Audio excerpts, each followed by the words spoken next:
عليكم، عاملين ايه؟ يا رب تكونوا بخير.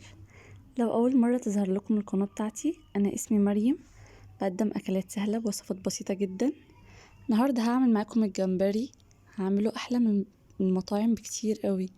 حقيقي اللي ما جربوش في البيت ما يعرفش طعمه، احلى وانضف واوفر، مقرمش جدا.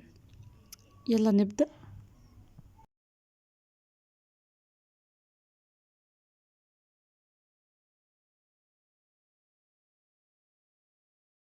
حاجه بجهز المكونات بتاعتي: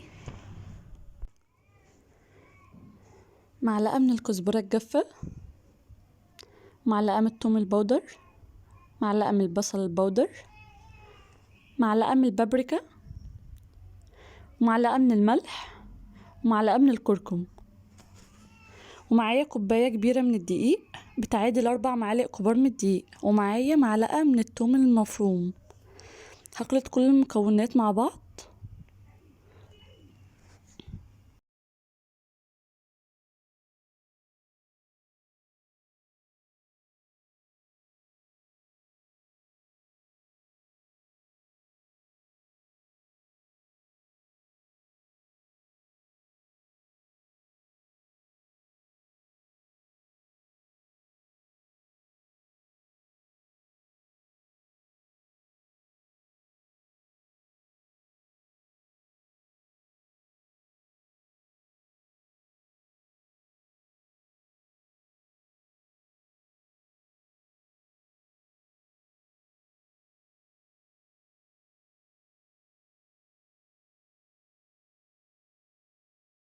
القوام ده عايزه قوامها كريمي، مش عايزاها ولا خفيفه ولا تقيله.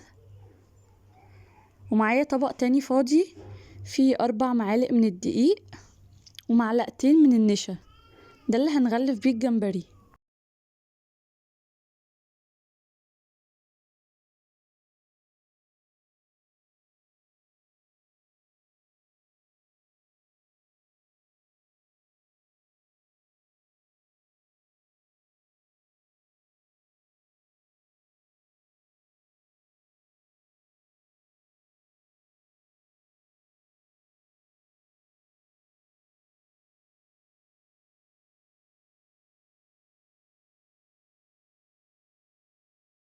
تبله بالشكل ده.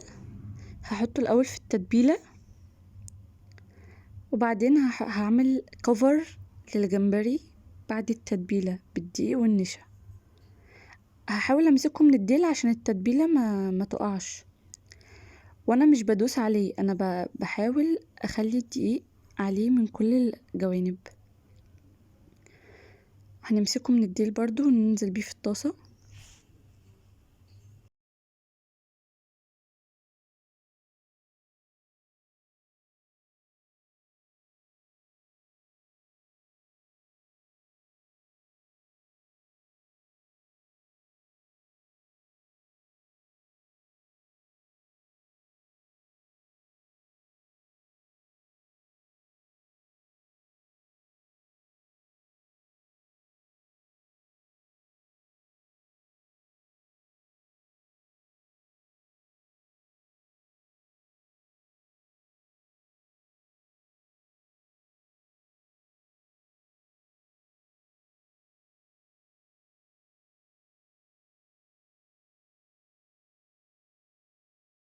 الزيت انا عايزه يكون الزيت بيغلي، وعايزه كميه وفيره من الزيت، عايزه يكون الزيت يعني يغطي نص الجمبري تقريبا عشان يبقى حلو ومقرمش معانا.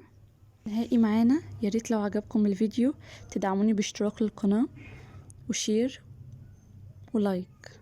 اشوفكم في اكله جديده. باي باي.